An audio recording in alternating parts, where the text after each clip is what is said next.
everyone, welcome to my channel.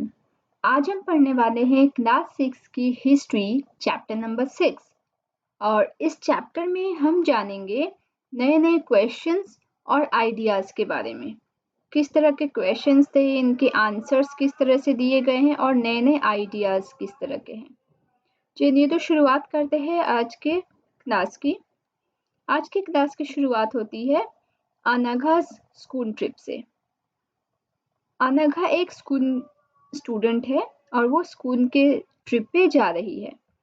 This was the first time Anagh was going on a school trip और ये पहली बार ऐसा हो रहा था कि अनघ स्कूल के तरफ से कोई ट्रिप पे जा रही है। They boarded the train from Pune late night to go on way to Varanasi. Pune, इनकी ट्रेन कहाँ से थी? पुणे से। पुणे कहाँ पर है? महाराष्ट्र में। और रात की ट्रेन थी और इन्हें जाना कहाँ है? वाराणसी, जो कि यूपी में है। Her mother who came to see her off at the station told the teacher, do tell the children about the Buddha and take them to see Sarnath as well.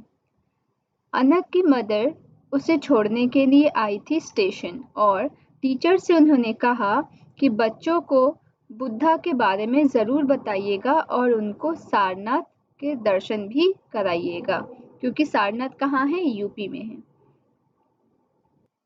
अब हम आगे जानेंगे the story of the Buddha. ये सारनाथ के बारे में जो अनघ की मम्मी ने बताया कि बच्चों को बताना है सारनाथ के बारे में और सारनाथ के दर्शन कराने हैं, तो इसकी स्टोरी कहाँ से शुरुआत हुई? द स्टोरी ऑफ बुद्धा जानेंगे।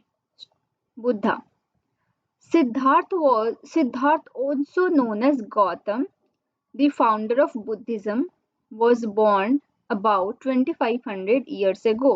सिद्धार्थ किसका नाम था? गौतम बुद्ध का नाम ही सिद्धार्थ था। बुद्ध बनने के पहले उनका नाम क्या था? सिद्धार्थ। और गौतमा को ही फाउंडर ऑफ बुद्धिज्म माना जाता है, जिनका जन्म कब हुआ था? 2500 साल पहले, 2500 years ago. This was a time of rapid change in the lives of people और ये वो समय है जहाँ पर बहुत ही ज़्यादा चेंजेस लोगों के जीवन में बहुत परिवर्तन आया, ये वो समय है। As you saw in chapter 5, some kings in the Mahajanapadas were growing more powerful। जैसा कि हमने चैप्टर 5 में पढ़ा है कि उस समय के जो कुछ किंग्स, कुछ जो राजा थे, जो महाजनपदस के राजा हुआ करते थे, वो बहुत ही ज़्यादा शक्तिशाली बन के उभर रहे थे। New cities were developing and life was changing in the villages as well। जो हम चैप्टर नंबर 9 में पढ़ेंगे आगे चल के कि किस तरह से नए नए शहर डेवलप हो रहे थे, ग्रो कर रहे थे, सबकी लाइफ चेंज हो रही थी, लोगों के जीवन में बहुत सारे परिवर्तन आ रहे थे। यहाँ तक कि जो विलेजेस, जो गांव में भी रहते थे, उनके जीवन में भी बहुत तरह की परिवर्तन देखी जा रही थी। Many thinkers were trying to understand these changes in society। और बहुत सारे जो थिंकर्स, जो सोच विचार करने वाले जो लोग होते थे, जो आइडियाज़ को डेवलप करते थे, वो लोग सोच रहे थे इस चेंजेस के बारे में और इसके बारे में जानने की कोशिश कर रहे थे। They also wanted to try and find out the true meaning of life। और वो कोशिश क्या थी उनकी? वो समझने की और खोजने की थी कि ट्रू मीनिंग ऑफ लाइफ क्या है, जीवन का रहस्य क्या है, जीवन को जीने के पीछे जो मकसद होना चाहिए, मतलब क्या है, जीवन के पीछे की सच्चाई की खोज करने की कोशिश कर रहे थे ये thinkers. The Buddha belonged to a small gana known as Shakya gana. Buddha कौन से गन से बिलोंग करते थे? शाक्य गन। जैसे कि हमने चैप्टर 5 में भी पढ़ा है कि बुद्धा गन से बिलोंग करते थे और महावीरा संघ से बिलोंग करते थे। एंड वॉज अ क्षत्रिय, और कौन से जैसे 4 वर्ण हमने पढ़ा था, 4 वर्ण, उसमें से क्षत्रिय वर्ण में बुद्धा आते थे। When he was a young man, he left the comforts of his home in search of knowledge। जब वे बहुत ही यंग थे, उसी वक्त उसने जीवन की सारी सुख सुविधा, घर, सब कुछ त्याग दिया। किस लिए त्यागा? इन सर्च ऑफ नॉलेज, ज्ञान की प्राप्ति करने के लिए, ज्ञान की खोज करने के लिए इन्होंने सब कुछ त्याग दिया। He wandered for several years, meetings and holding discussions with other thinkers. उन्होंने एक जगह से दूसरी जगह मीटिंग्स किया, डिस्कशन किया, बहुत सारे थिंकर्स के साथ बात किया, विचार किया। He finally decided to find his own path. और अंततः उन्होंने ये डिसाइड किया कि इन्हें अपना रास्ता खुद ही खोजना पड़ेगा। To self realisation and meditated for days on end under a peepal tree at Bodh Gaya in Bihar where he attend enlightenment. और इन्होंने बहुत दिनों तक तपस्या किया, ध्यान किया, और वो कहाँ पर कर रहे थे ये? पीपल ट्री के नीचे बैठकर। पीपल ट्री कहाँ पर था? बोध गया में, जो कि बिहार में स्थित है। और वहीं इनको ज्ञान की प्राप्ति हुई पहली बार। After that he was known as Buddha और द वाइज वन। और जब उनको ज्ञान की प्राप्ति हो गई बोध गया में पीपल ट्री के नीचे बैठकर, तब से इनका नाम गौतमा से चेंज होके बुद्धा पड़ गया। बुद्धा का मतलब होता है वाइज, जो बहुत ही इंटेलिजेंट हो, वाइज हो, उनको बुद्धा के नाम से जाना जाता है।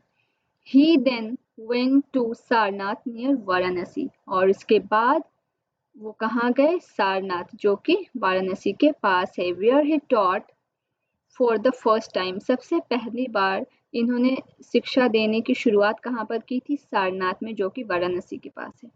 He spent the rest of his life traveling on foot, going from place to place, teaching people till he passed away at Kushinagar। और इन्होंने अपना पूरा जीवन एनलाइटमेंट के बाद पूरा जीवन इन्होंने पैदल यात्रा करके ही गुजारा। एक जगह से दूसरी जगह जाना, लोगों को शिक्षा देना, और इसी तरह से उन्होंने अपना पूरा जीवन व्यतीत किया। The Buddha taught that life is full of suffering and unhappiness। Buddha की टीचिंग्स में सबसे मेन बात क्या बताई थी इन्होंने? कि जीवन जो है वो पूरा का पूरा दुख और अनहैप्पीनेस, सफरिंग और अनहैप्पीनेस से भरा हुआ है।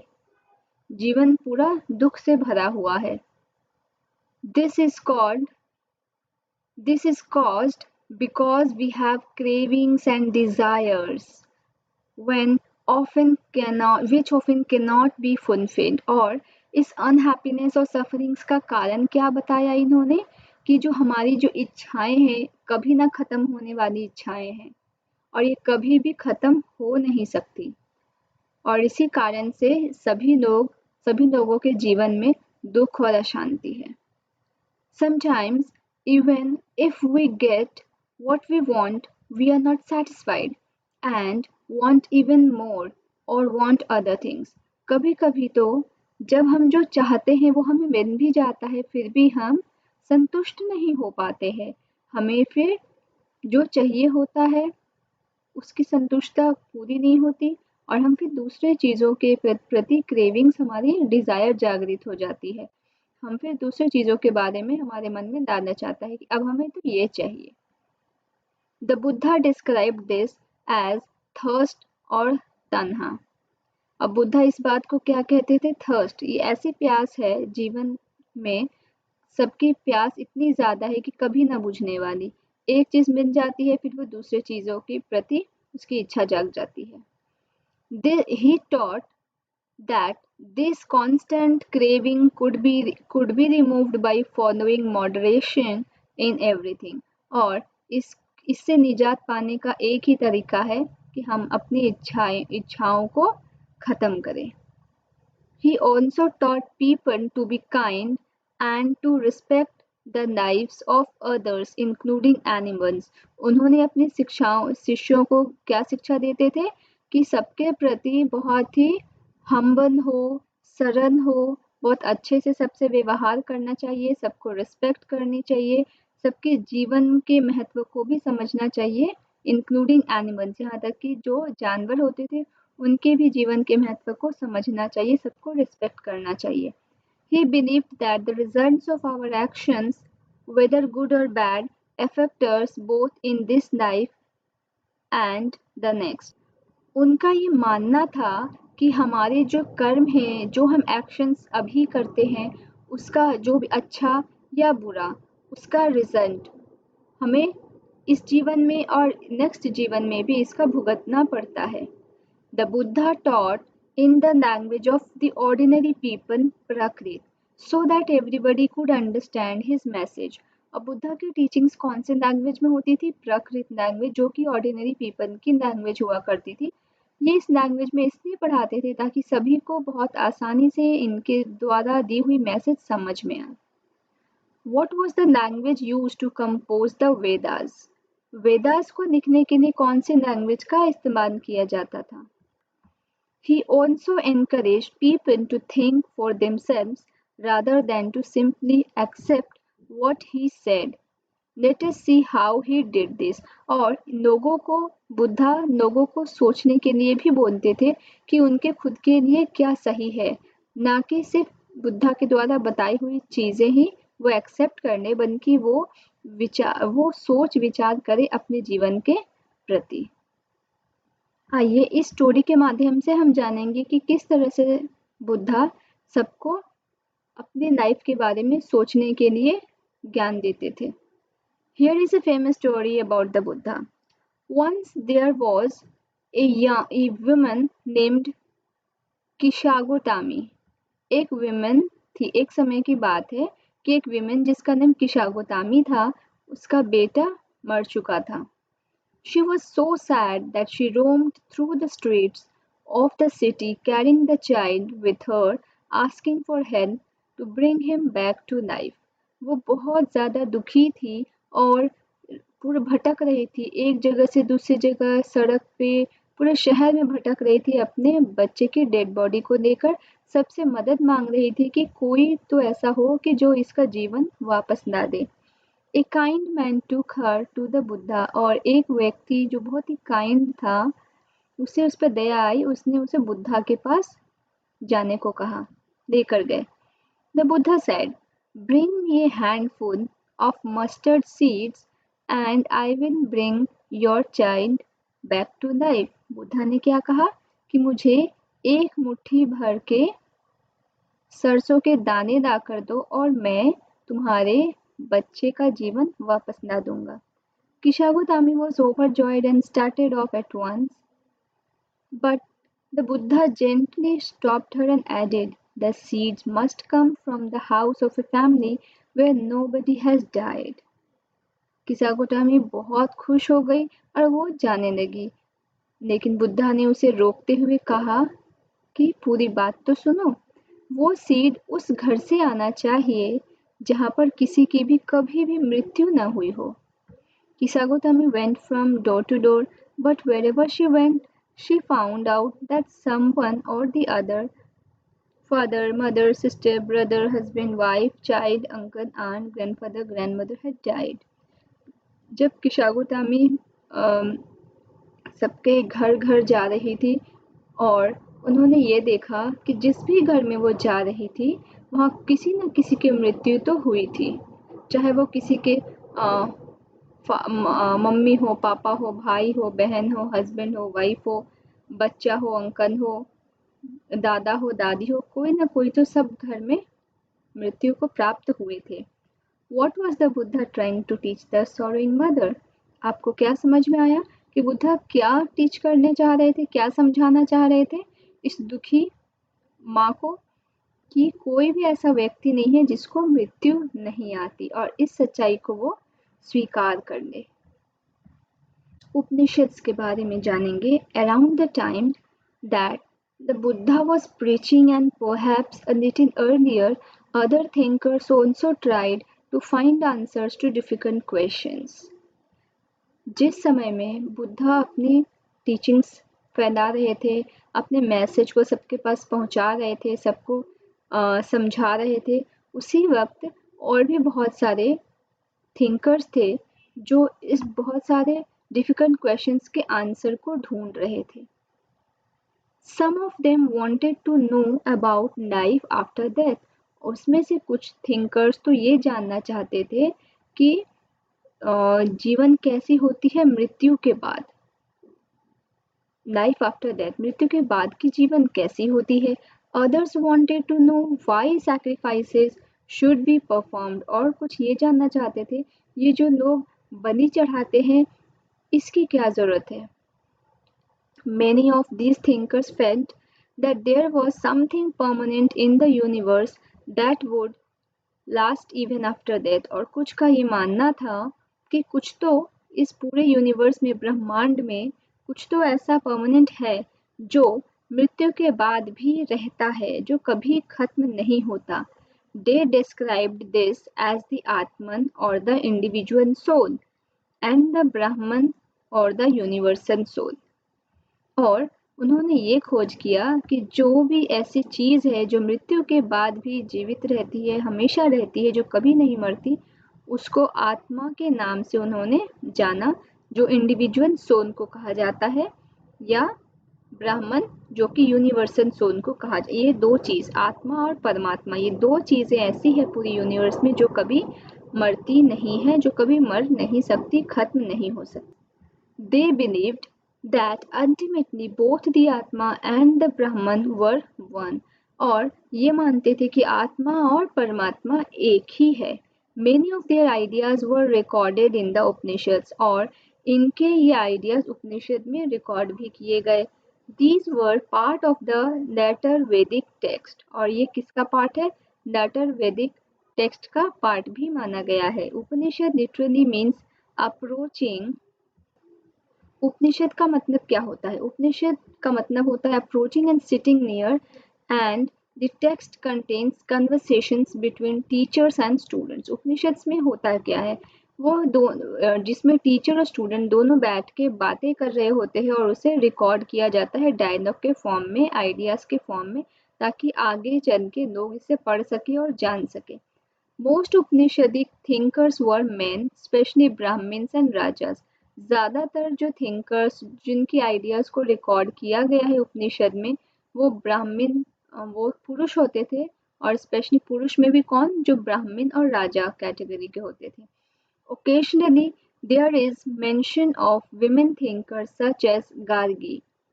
कभी कभी ही ऐसा कोई होता था जो कि विमेन थिंकर भी निकल के आती थी। वुमेन थिंकर का नाम बहुत कम आता था, और उसमें से एक विमेन थिंकर का नाम आया जिसका नाम गार्गी था, who was famous for her learning and participated in debates held in royal courts। और इसका नाम इतना फेमस था क्योंकि वो पार्टिसिपेट करती थी डिबेट्स में। दरबार में जब डिबेट्स होते थे उसमें भी ये पार्टिसिपेट करती थी। Poor people rarely took part in these discussion. जो गरीब लोग होते थे वो बहुत कम ही इन चीज़ों में, दरबार में, इन डिबेट्स में हिस्सा लेते थे। वन फेमस एक्सेप्शन वो सत्यकामा जबाना। एक और एक्सेप्शन है सत्यकामा जबाना, who was named after his mother, जिसका नाम उसके मम्मी के नाम पे रखा गया था, जो कि एक स्लेव विमेन जबानी की बेटी थी। एक स्लेव यानी कि जो लेबर क्लास के होते हैं, जो शूद्र कास्ट के होते हैं, उनको स्लेव वुमेन कहा जाता है, जिनका नाम जबानी था। उनकी पुत्री सत्यकामा जबाना भी एक एक्सेप्शन के तौर पे बाहर आई क्योंकि वो बहुत ही ज्ञानी थी। He had a deep Dzire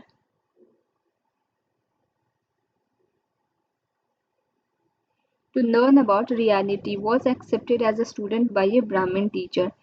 और उसके अंदर बहुत गहरी इच्छा थी सच्चाई को जानने की, और इसीलिए इसके इस इच्छुक और जिज्ञासु होने के कारण एक ब्राह्मण टीचर ने इसे अपना स्टूडेंट बनाया, नेम्ड गौतम। इसका नाम क्या था? Gautam. And became one of the best known thinkers at, उस समय का बेस्ट थिंकर के नाम से प्रसिद्ध भी हुआ। Many of the ideas of the Upanishads were later developed by famous thinker Shankaracharya. और बहुत सारे आइडियाज जो उपनिषद्स में हैं उनको बाद में डेवलप भी किया गया शंकराचार्य के द्वारा। About whom you will read in class 7, जिसके बारे में क्लास 7 में आप आगे चल के पढ़ोगे। पाणिनि द ग्रामेरियन, जिन्होंने ग्रामर के बारे में सबको जानकारी दी, उसका नाम था Panini. This was also the time when other scholars were at work. One of the most famous was Panini, who prepared a grammar for Sanskrit। Panini कौन थे? जिसने संस्कृत के लिए ग्रामर की प्रिपरेशन की थी। और ये इसका नाम इसलिए था क्योंकि इन्होंने ग्रामर को बनाया।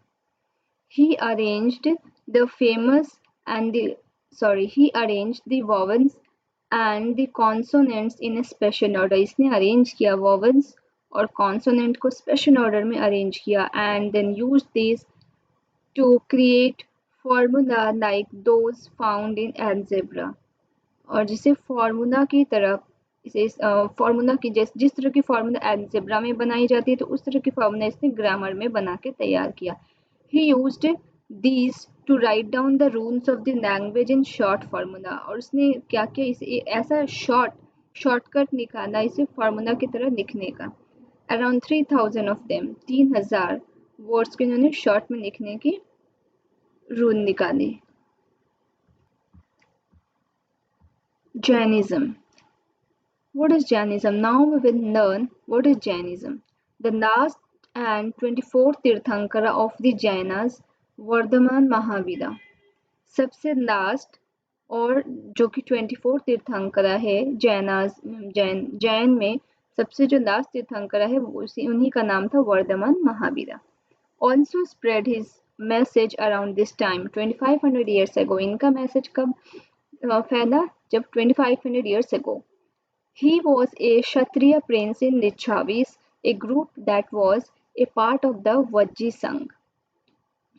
और ये किस ग्रुप से बिलोंग करते थे? लिच्छावीस ग्रुप और संघ का वज्जी संघ का पार्ट था। ये भी एक क्षत्रिय राजकुमार थे। About which you will read in chapter 5, जिसके बारे में चैप्टर 5 में हमने पढ़ा है। At the age of 30 he left home and went to live in forest. 30 साल की उम्र में इन्होंने घर छोड़कर जंगल में रहने का निर्णय लिया, चले गए। For 12 years he led a hard and lonely life, at the end of which he attained enlightenment. और 12 साल तक इन्होंने बहुत कठोर तपस्या किया, अकेला जीवन व्यतीत किया और अंततः इनको भी ज्ञान की प्राप्ति हो गई। He taught a simple doctrine. Men and women who wished to know the truth must leave their homes. इनका बहुत ही सिंपल एक टीचिंग था कि जिसको भी, चाहे वो महिला हो या पुरुष हो, जिसको भी सच को जानने की, सच की खोज की इच्छा है, जानना चाहते हैं कि सच क्या है, उसे अपना घर परिवार छोड़ना पड़ेगा। They must follow very strictly the rules of ahimsa, which means not hurting or killing living beings. और उनको बहुत ही स्ट्रिक्ट रूल फॉलो करना पड़ेगा जो कि अहिंसा का मार्ग है कि किसी को भी तकलीफ, दुख नहीं पहुंचाना, किसी को मारना नहीं है, किसी भी लिविंग बींग्स को, चाहे वो कोई भी जीव जंतु क्यों ना हो, उसे कभी हर्ट नहीं करना है। इस चीज़ को फॉलो करना पड़ेगा अगर सच्चाई को जानना है। All beings said Mahavira long to live. जो भी क्रिएचर्स, लिविंग बींग्स होते हैं, सबका जीवन है। To all things life is dear. और सबका जीवन सबके लिए प्रिय होता है। Ordinary people could understand the teachings of Mahavira. जो आम लोग थे, जो ऑर्डिनरी पीपल थे, वो बुद्धा के टीचिंग्स को समझ पा रहे थे। And his followers because they use Prakrit, क्योंकि वो कौन सा लैंग्वेज यूज करते थे? प्राकृत लैंग्वेज, जो कि एक लेमन लैंग्वेज थी उस समय के लिए। There were several forms of Prakrit. अब प्राकृत के भी बहुत सारे फॉर्म्स होते थे, used in different parts of the country, जो कि अलग अलग क्षेत्र में, पूरे कंट्री के अलग अलग क्षेत्र में अलग अलग तरह के प्राकृत लैंग्वेज बोले जाते थे। And named after the regions in which they were used. और उस लैंग्वेज का नेम उस रीजन के बेसिस पे नाम रखा जाता था जिस जगह पर उसे इस्तेमाल किया जाता था। For example the Prakrit spoken in Magadha was known as Magadhi. जो प्राकृत लैंग्वेज मगध में बोला जाता था उसे मगधी के नाम से जाना जाता था। Followers of Mahavira who were known as Jainas. Mahavira के जो फॉलोअर्स थे उनको जैन के नाम से जाना गया। Had to lead very simple life, begging for food. उनको बहुत ही सरल जीवन जीना पड़ता था, जो कि भिक्षु के रूप में अपना जीवन व्यतीत करना होता था, भिक्षा मांग के ही खाना होता था। They had to be absolutely honest and were specially asked not to steal. और उनको क्या सिखाया जाता था कि आपको ऑनेस्ट रहना है, ईमानदार रहना है और कभी भी किसी भी प्रकार की चोरी, झूठ, छल, कपट का सहारा नहीं लेना है। Also, they had to observe celibacy और उनको ब्रह्मचर्य का पालन करना पड़ेगा। And men had to give up everything including their clothes.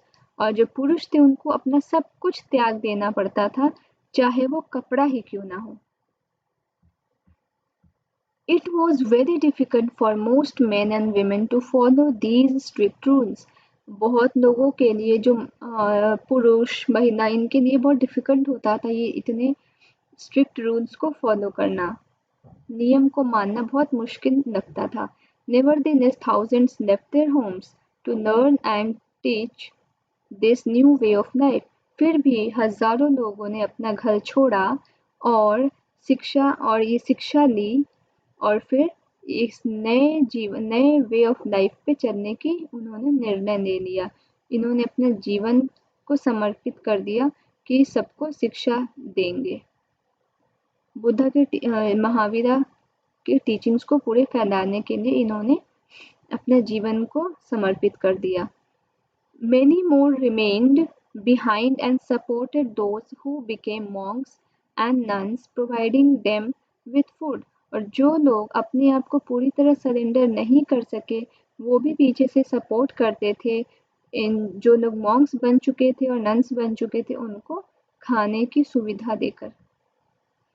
Jainism was supported mainly by traders, farmers who had to kill insects to protect their crops. Jainism को support कहाँ से मिलता था? जो व्यापारी होते थे वो सपोर्ट करते थे इनको और फार्मर्स को इस स्ट्रिक्ट रूल को फॉलो करने में दिक्कत आती थी क्योंकि इनका काम ही था फार्मिंग का और फार्मिंग में इंसेक्ट को मारना पड़ता था। इनको इंसेक्ट को मारना इनके लिए मैंडेटरी था क्योंकि इनका काम ही खेती का है, क्योंकि फसल में कीटनाशक डालना इनके लिए ज़रूरी होता था। Found it more difficult to follow the rules और इनके लिए ये रूल फॉलो करना बहुत मुश्किल होता था कि किस तरह से किसी भी लिविंग बीइंग की हत्या नहीं करनी है, ये रूल ये फॉलो नहीं कर पाते थे। Over hundreds of years, Jainism spread to different parts of North India and to Gujarat, Tamil Nadu and Karnataka. और 100 of years से जैनिज्म स्प्रेड हुआ different parts of North India में, गुजरात में, तमिलनाडु और कर्नाटका में। The teachings of Mahavira and his followers were transmitted orally for several centuries. और इनके जो टीचिंग्स थे, इनके जो फॉलोअर्स थे, वो सेवरल सेंचुरीज तक ओरली इनकी शिक्षाओं को सब तक पहुंचाते रहे। They were written down in the form in which they are presently available at a place called Vanavi।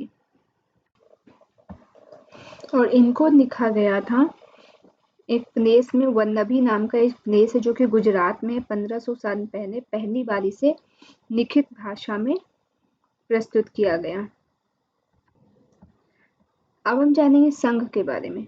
Both the Mahavira and the Buddha felt that only those who left their homes could gain true knowledge।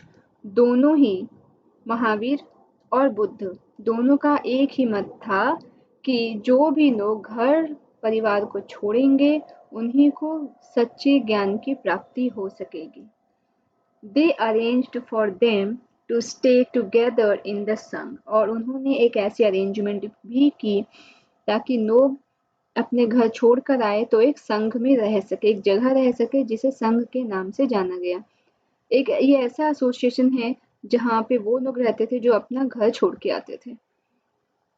The rules made for the Buddhist संघ were written down in a book called Vinaya Pitaka। और इस संघ में रहने के भी कुछ नियम होते थे, नियम का पालन करना पड़ता था और ये नियम किस किताब में लिखी हुई थी? विनय पिटकर नाम की किताब में लिखी गई।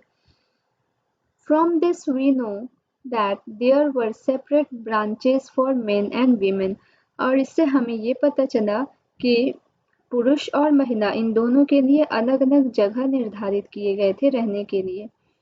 अलग-अलग ब्रांचेस बनाए गए। All men could join the संघ और कोई भी पुरुष के लिए कोई पाबंदी नहीं थी। पुरुष संघ को आके सभी पुरुष के लिए खुला जगह था कि कोई भी आके ज्वाइन कर सकता है, संघ में आके रह सकता है। However, children had to take the permission of their parents and slaves that of their masters. बच्चों को अपने माता-पिता की परमिशन लेके आना पड़ता था और जो नौकर चाकर थे उनको अपने मास्टर का परमिशन की जरूरत पड़ती थी संघ को ज्वाइन करने के लिए। Those who worked for the king had to take his permission and debtors that of creditors. जो लोग राजा के लिए काम करते थे उनको राजा की परमिशन लेनी पड़ती थी और जिनके सिर पे कोई कर्ज था वो जिनको कर्ज चुकाना था उनकी परमिशन की जरूरत पड़ती थी। Women had to take their husband's permission और जो महिलाएं थी उनको अपने जो विवाहित महिलाएं थी उनको अपने हस्बैंड की परमिशन की जरूरत पड़ती थी संघ को ज्वाइन करने के लिए। Men and women who joined the संघ led simple lives. जो भी महिला हो या पुरुष हो जो संघ के साथ ज्वाइन होते थे जुड़ते थे उनको बहुत ही साधारण जीवन जीना पड़ता था। They meditated for most of the time. ज़्यादातर टाइम उनका तपस्या में ध्यान में ही जाता था। And went to cities and villages to beg for food. वो एक जगह से दूसरी जगह शहर में गांव में सब जगह वो बेगिंग करने के लिए जाया करते थे। फिक्स्ड आवर्स होते थे बेगिंग करने के। That is why they were known as bhikkhus और इसीलिए उनका नाम पड़ गया था bhikkhus. The Prakrit word for renouncer beggar जिन्होंने सब कुछ त्याग दिया उनको रिनाउंसर बेगर के नाम से जाना जाता था जिनके पास कुछ भी अपना नहीं था। पुरुष को भिक्षुस के नाम से जाना जाता था और जो महिला विमेन को भिक्षुनीस के नाम से जाना जाता था। They taught others and helped one another way सभी को शिक्षा देते थे और सबकी मदद करते थे एक दूसरे की मदद करते थे। They also had meetings to settle any quarrels that took place within the sangha और वो मीटिंग्स भी बुलाते थे मीटिंग्स करते थे अगर कोई भी समस्या हो किसी के बीच में भी किसी प्रकार की कोई लड़ाई हो झगड़ा हो ये सब संघ के अंदर जो होते थे इन सब के लिए एक मीटिंग्स बुलाई जाती थी उसी में इसका सोल्यूशन किया जाता था। Those who joined the Sangh included Brahmin, Kshatriya, merchant, laborers, barbers, courtesans, and slaves. Many of them wrote down the teachings of the Buddha. जो भी लोग संघ को ज्वाइन करते थे इसमें ये लोग आते थे ये सारे लोग संघ को ज्वाइन कर सकते थे और सब बुद्धा के टीचिंग्स को लिखते थे। Some of them also composed beautiful poems describing their life in the संघ और कुछ ने तो बहुत अच्छे सुंदर सुंदर कविताएं भी लिखी अपने लाइफ के बारे में जब वो संघ में रहकर अपना जीवन बिता रहे थे। List at least two ways in which the Sangh described in this lesson was different from one mentioned in chapter 5. Were there any similarities? ये आपका होमवर्क है। Now we will get to know about the monasteries. अब monasteries के बारे में जानते हैं monasteries होते क्या हैं। To begin with, both Jain and Buddhist monks went from place to place throughout the year teaching people. दोनों ही जैन और बुद्धिस्ट मॉन्क्स दोनों के जो मॉन्क्स होते थे जो साधु संत जो जैन को फॉलो करते थे जो बुद्धिस्ट को फॉलो करते थे इनका एक ही काम था एक जगह से दूसरी जगह जाना पूरे साल पूरे ईयर वो यात्रा पे ही रहते थे लोगों को समझाते थे टीचिंग्स देते थे शिक्षा देते थे इनका पूरा जीवन बीत जाता था। The only time they stayed in one place was during the rainy season when it was very difficult to travel. एक ही समय होता था जब वो एक जगह से दूसरी जगह नहीं जाते थे और एक ही जगह पे ठहरना पड़ता था और वो समय होता था बारिश का समय। उस समय बारिश होने की वजह से उनको बहुत ही परेशानियों का सामना करना पड़ता था ट्रैवलिंग में इसलिए वो कहीं यात्रा नहीं करते थे। Then Their supporters built temporary shelters for them in gardens or they lived in natural caves in hilly areas. और उस समय में इनके जो सपोर्टर्स जो लोग फॉलो तो नहीं कर पाते थे जैनिज्म और बुद्धिज्म को, लेकिन वो सपोर्ट करते थे कभी फूड प्रोवाइड कराकर या कभी टेम्पररी शेल्टर इनके लिए रहने की जगह बनवाते थे गार्डन्स में। और कभी कभी तो जो हिली एरियाज में वहाँ पे नेचुरल केव्स होते थे वहाँ भी ठहरने की सुविधा अरेंज कराते थे इनके supporters. As time went on, many supporters of the monks and nuns and they themselves felt the need for more permanent shelters and so monasteries were built. और जैसे समय बीतता गया इनके सपोर्टर्स को ऐसा लगा जो मॉन्क्स और नन्स को सपोर्ट करते थे उनको लगा कि इनके लिए परमानेंट शेल्टर्स की भी रिक्वायरमेंट है। परमानेंट शेल्टर्स यानी कि टेम्पररी यानी कि बारिश के समय में इनको रुकने की व्यवस्था कराना। परमानेंट शेल्टर्स यानी कि हमेशा के लिए एक ऐसा घर बनाना, एक जगह बनाना जिस जगह पर ये कभी भी आके विश्राम कर सके, ठहर सके। सो मोनास्ट्रीज वर बिल्ट और इस तरह से मोनास्ट्रीज को बनाया गया। These were known as विहारास और इनको विहार जहाँ पे लोग विश्राम कर सकते थे, रह सकते थे, उसको विहार के नाम से भी जाना गया। The earliest viharas were made of wood and then of brick. सबसे पहला जो विहारास का निर्माण हुआ बनाया गया वो लकड़ी के बनाए गए और उसके बाद ईंट के भी बनाए गए। Some were even in caves that were dug out in hills, especially in Western India और वेस्टर्न इंडिया में बहुत सारे केव्स हैं जहाँ जिसे खुदाई करके भी इनके लिए शेल्टर्स बनाए गए, विहारास बनाए गए। A Buddhist text tells us Buddhist के टेक्स्ट में क्या कहा गया है जिस तरह just as the waters of rivers lose their names and separateness when they flow into the mighty ocean जिस तरह से जो नदियां हैं जो रिवर्स है वो अपना नाम भूल जाती है और अपना नाम अपनी सेपरेटनेस जो भी है सब कुछ भूलकर वो ओशन में समा जाती है उसी प्रकार वर्ण, rank, family forgotten when the followers of Buddha joined the order of monks. उसी तरह वर्ण, रैंक, फैमिली सबको भूल जाते हैं जो लोग बुद्धा को ज्वाइन करते हैं, जो लोग मॉन्क्स बनते हैं। Very often, the land on which the vihara was built was donated by a rich merchant or a landowner or a king.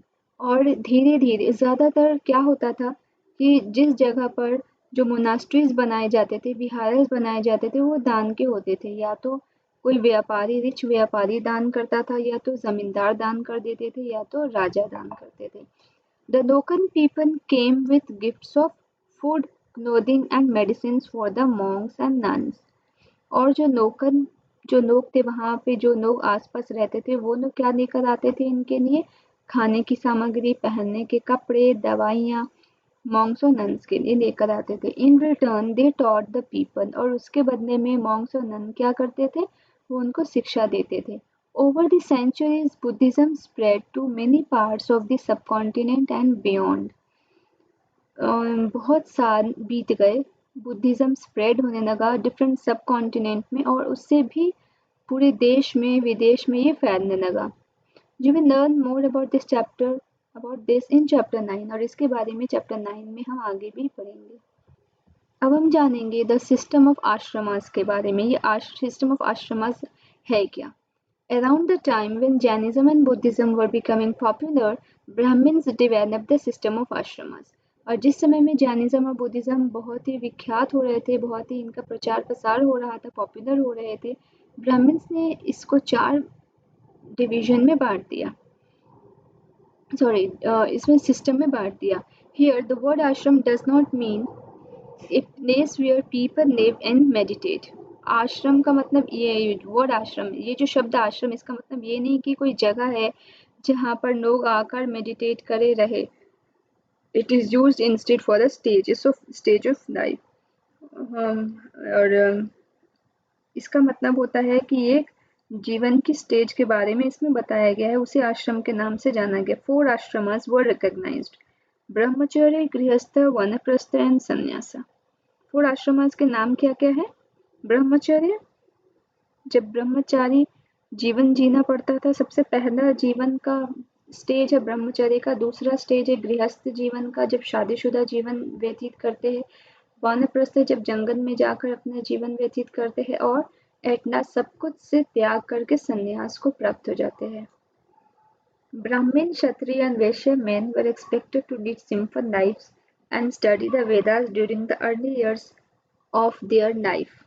ब्राह्मण, क्षत्रिय और वैश्य में से ये आशा किया जाता था कि वो बहुत ही सिंपल जीवन जिए, वेदास को स्टडी करे और ब्रह्मचर्य को पालन करे। Then they had to marry and live as householders. और ब्रह्मचर्य का जीवन जब समाप्त हो, उसके बाद उनको विवाह करना है और उसके बाद गृहस्थ परिवार में रहना है, गृहस्थ जीवन जीना है। Then they had to live in the forest and meditate. और गृहस्थ का जो स्टेज है वो खत्म करने के बाद उनको जंगल में जाके मेडिटेट करना है। और वानप्रस्थ का भी जब स्टेज खत्म होता है, उसके फाइनली वो संन्यास को प्राप्त होते थे। They had to give up everything and become sannyasis. The system of ashramas allowed men to spend some part of their lives in meditation. इस जो आश्रमास का जो 4 स्टेजेस है, जो 4 आश्रमास बनाया गया है, इसका ज़्यादातर जीवन क्या करने में जाता था? मेडिटेशन यानी कि ध्यान करने में। Generally, women were not allowed to study the Vedas and they had to follow the ashramas chosen by their husbands. और विमेन को परमिशन नहीं थी कि वो वेदास को पढ़ सके, जान सके, और उनके द्वारा उनको उसी आश्रम को में रहना पड़ता था जो इसके हस्बैंड ने उनके लिए चूज किया हो। अब हम जानेंगे ईरान के बारे में। Find Iran in your atlas. Zoroaster was an Iranian prophet. Zoroaster के कौन थे? एक इरानियन प्रॉफिट था। His teachings are contained in a book called Avesta। और इनके द्वारा जो टीचिंग्स दी गई थी वो अवेस्टा नाम की किताब में दी गई है।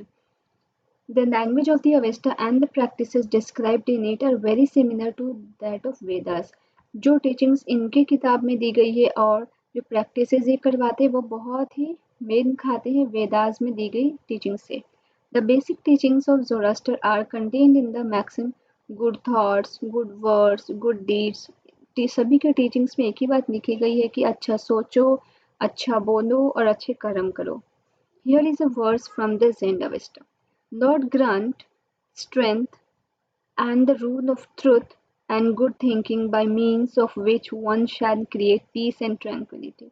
और इनका ये मानना था ये कि सबको भगवान शक्ति दे, शांति दे, सच्चाई के राह पे चलने की ताकत दे और सब एकदम सुख सुविधा सबको प्राप्त हो। For more than 1,000 years, Zoroastrianism was a major religion in Iran। और ईरान में बहुत हजारों साल तक जोरास्ट्रियनिज्म को फॉलो किया गया। मेजर रिलीजन उनका ईरान में जोरास्ट्रियनिज्म ही था। Later, some Zoroastrians migrated from Iran and settled down in the coastal towns of Gujarat। और कुछ सालों बाद क्या हुआ कि जो ईरानियन थे वो माइग्रेट होकर अपना देश छोड़कर वो सेटल होने आ गए गुजरात में, महाराष्ट्र में। They were the ancestors of today's Parsis. और आज के समय में जिनको हम पारसी के नाम से जानते हैं, जो महाराष्ट्र में रहते हैं, वो भी ईरान से बिलोंग करते हैं। आज का चैप्टर यहीं समाप्त होता है और इसके सॉल्यूशन के लिए आप मुझे ज्वाइन कर सकते हैं टेलीग्राम चैनल में, जिसका नाम है अनीता स्टडी जोन।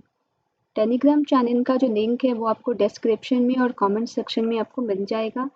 आप उसे ज्वाइन कर लें अगर आपको सॉल्यूशन की रिक्वायरमेंट है। Thank you for watching this video and please like, share and subscribe my channel। Thank you so much।